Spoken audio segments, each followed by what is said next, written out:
வணக்கம் நண்பா நண்பிகள், நீங்க பார்த்து கொண்டிருக்கிறது டெக்னிக் சாம். நான் தான் உங்க சாம் ஜோசப் பேசுறேன்.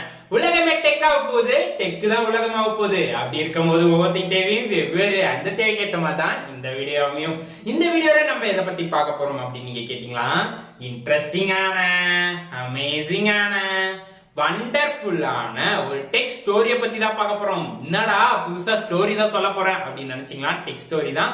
ஒரு கம்பெனியோட ஹிஸ்டரி, சக்சஸ்ஃபுல்லான ஹிஸ்டரியை பத்தி தான் பார்க்க போறோம். இந்த வீடியோவை நீங்க ஃபுல்லா பார்த்துட்டு உங்களுக்கு பிடிச்சிருந்தா என்ன பண்ணணும் நண்பா, லைக் பண்ணிருவீங்களா? பண்ணிருவீங்க. கூலா உட்காந்து என்ஜாய் பண்ணுங்க நண்பா.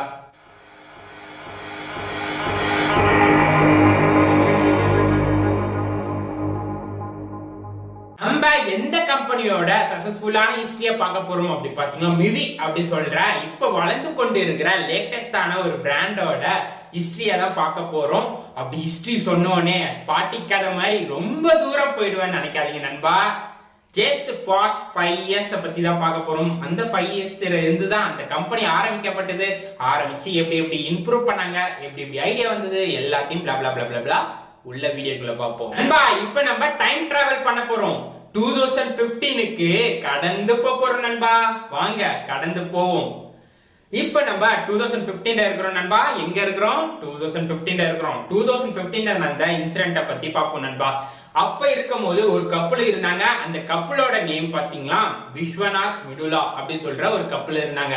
இவங்க விஸ்வநாத் அப்படி சொல்றவங்க வந்து எலக்ட்ரானிக் டிபார்ட்மெண்ட்ல எங்க ஒர்க் பண்ணிட்டு இருந்தாங்க பாத்தீங்களா, அமெரிக்கால ஒர்க் பண்ணிட்டு இருந்தாங்க. ஒன் டைம் இந்தியாவுக்கு வந்தாங்க. வந்து பார்த்தா சைனீஸ் ப்ராடக்டா இருக்குதான் எல்லாமே. என்னடா சைனீஸ் ப்ராடக்ட் யூஸ் பண்ணிட்டு இருக்கீங்க, இந்தியா ப்ராடக்ட் ஒண்ணுமே இல்லையா அப்படி பார்த்ததுல, இந்தியா குவாலிட்டி இல்ல, குவாலிட்டி இருந்தா காசு அதிகமா இருக்குது, காசு கம்மியா இருந்தா குவாலிட்டி இல்லாம இருக்குது. இது ரெண்டுத்தையும் கம்பேர் பண்ணி குவாலிட்டி வைஸும் காஸ்ட் வைஸும் நம்ம ஈக்குவலா மேட்ச் பண்ணுவோம் அப்படி சொல்லி ஆரம்பிக்கலாம் அப்படி யோசிச்சாங்க.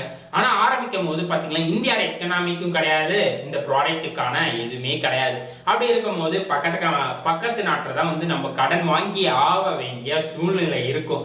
அப்பதான் யோசிச்சாங்க எப்படி ஆரம்பிக்கிறது, என்ன பண்றது, எதுவுமே பண்ணல. அப்பதான் அந்த கப்பல் என்ன பண்ணாங்க பாத்தீங்களா, என்ன நடந்தாலும் பரவாயில்ல, ஃபர்ஸ்ட் நம்ம ஒரு பிராண்ட் நேமா வைப்போம் அப்படி சொல்லி அவங்க நேமே பிராண்ட் நேமா மாத்தலாம் சொல்லிதான் மிடுலா எம்ஐயும் விஸ்வநாத் விஐயும் எடுத்து MIVI அப்படி சொல்லி பிராண்ட் நேம் வச்சிட்டாங்க. பிராண்ட் நேம் தான் வச்சாச்சு. எப்படிடா ஸ்டார்ட் பண்ண போறோம், எப்படி நடத்த போறோம் ஒண்ணுமே தெரியல. அதுக்கப்புறம் சைனா சவுத் கொரியா கிட்ட தான் ஃபர்ஸ்ட் ஹெல்ப் வாங்குறாங்க நண்பா. இது வந்து அப்ப வரைக்குமே வந்து சைனாலே சவுத் கொரியால மேட் ஆகிற ப்ராடக்ட் தான்.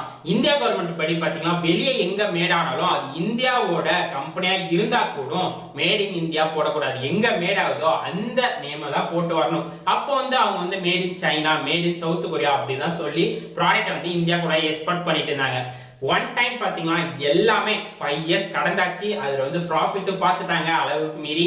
அதை வச்சு நம்ம இந்தியாவை ஆரம்பிக்கதான் நம்மளோட லட்சியம் அப்படி சொல்லி ஹைதராபாத்ல ஃபர்ஸ்ட் கம்பெனி ஆரம்பிக்கிறாங்க. 2020ல ஆரம்பிக்கிறாங்க நண்பா. இப்ப நம்ம பாஸ்ட் வந்து 1 இயர் பாஸ்ட்டுக்கு போவோம். 2020க்கு வந்துட்டோம். 2020ல இவங்க ஆரம்பிக்கிறாங்க நண்பா. ஆரம்பிச்ச உடனே growth வந்து அந்த லெவல் இல்ல. பட் ஆனா ஃபர்ஸ்ட் வச்சோனே ஒரு 3 month growth வேற லெவல்ல இன்க்ரீஸ் ஆகுது. ஃபர்ஸ்ட் ப்ராடக்ட் டிசம்பர் 2020ல தான் அவங்க வந்து ரிலீஸ் பண்றாங்க நண்பா. ப்ரௌட்லியா இந்தியா மேட் அப்படி சொல்லி ரிலீஸ் பண்றாங்க, மேட் இன் இந்தியா அப்படி சொல்லி. அதுல வந்து தொடர்ச்சியா ஒரு 6 மாசம் வரைக்கும் நல்லாவே ரீச் பண்ணிட்டாங்க. இப்பயும் நிறைய மக்கள் கிட்ட சென்னை அந்த மாதிரி எல்லா இடத்துலயுமே அதோட பிராண்ட் வந்து நல்லா இருக்குது அப்படி சொல்லி நிறைய யூடியூபர்ஸும் ரிவ்யூ பண்ணிருக்காங்க. நல்லாவே இருக்குது ப்ராடக்ட், வாங்கி என்ஜாய் பண்ணி பாருங்க. எல்லாருக்கும் வந்த ஒரு டவுட் என்னன்னா, இது சைனா ப்ராடக்டா சவுத் கொரியா ப்ராடக்டா அப்படி கேட்டீங்கன்னா, ஃபர்ஸ்ட் 5 இயர்ஸ் வந்து அது சைனா சவுத் கொரியா ப்ராடக்டா தான் இருந்தது, இந்தியா கம்பெனியா இருந்தா கூட. பட் ஆனா இப்ப ஹைதராபாத்ல ஆரம்பிச்சக்கு அப்புறம் அது வந்து மேட் இன் இந்தியா, இந்தியா ப்ராடக்டா மாறிட்டு நண்பா. இந்தியா ப்ராடக்ட் தான் அது முற்றிலும். அவங்களோட ஏமே இந்தியாவில் மேட் பண்றதா அதையும் உருவாக்கிட்டாங்க. கூடிய சீக்கிரத்துல அவங்க ரீச் ஆவாங்க. அந்த ப்ராடக்ட்டை வாங்கி ட்ரை பண்ணி பாருங்க நண்பா, நல்லாவே இருக்கு. அவங்க ப்ராடக்ட்டை நானும் வாங்கி உங்களுக்காக ரிவ்யூ பண்றதுக்கு ஒரு 2 ப்ராடக்ட்டை வாங்கி நான் ரிவ்யூ பண்றேன் நண்பா. முடிஞ்ச அளவு சீக்கிரமா அந்த வீடியோவும் அப்லோட் பண்றேன் உங்களோட சப்போர்ட்டோட. அவ்வளவுதான் நண்பா, இன்னைக்கு நம்ம ஒரு சக்சஸ்ஃபுல்லான ஹிஸ்டரியை பார்த்தோம், கம்பெனியோட ஹிஸ்டரி. இந்த சக்சஸ்ஃபுல்லான ஹிஸ்டரி வந்து ஒரு மோட்டிவேஷன் வீடியோவா உங்களுக்கு அமைஞ்சிருக்கும். நீங்களும் ஒரு ஸ்டார்ட் அப் ஆரம்பிக்கிற மாதிரி இருந்தா இந்த வீடியோ உங்களுக்கு யூஸ்ஃபுல்லா இருந்திருக்கும். அப்புறம் உங்க ஃப்ரெண்ட்ஸுக்கும் ஷேர் பண்ணணும்னு நினைச்சா ஷேர் பண்ணி விட்டு வந்து பாருங்க நண்பா. அப்புறம் நம்ம கிட்ட ஏதாவது கொஸ்டின் இல்ல ஏதாவது கொரிஸ் கேட்கணும்னு நினைச்சா இன்ஸ்டாகிராம்ல ஃபாலோ பண்ணிக்கலாம். அதுக்கான லிங்கை கீழே இருக்கிற டிஸ்கிரிப்ஷனை தரேன், நீங்க ஃபாலோ பண்ணணும்னு நினைச்சா ஃபாலோ பண்ணிக்கோங்க நண்பா. அதுக்கப்புறம் நம்ம சேனல் இன்னும் நீங்க சப்ஸ்கிரைப் பண்ணலையா அப்படி அந்த ரிப்பனை தட்டி விடுங்க நண்பா, அப்பதான் நம்ம சேனலை சப்ஸ்கிரைப் பண்ண முடியும். அப்படியே பெல் ஐக்கனை கிளிக் பண்ணிக்கோங்க, அப்பதான் நம்ம போடுற வீடியோ உங்களுக்கு உடனுக்குடன் வரும். உடனுக்குடன் பார்த்து என்ஜாய் பண்ணலாம் நண்பா. இன்னொரு அமேசிங்கான இன்ட்ரெஸ்டிங்கான வீடியோல சந்திப்போம். அதுவரை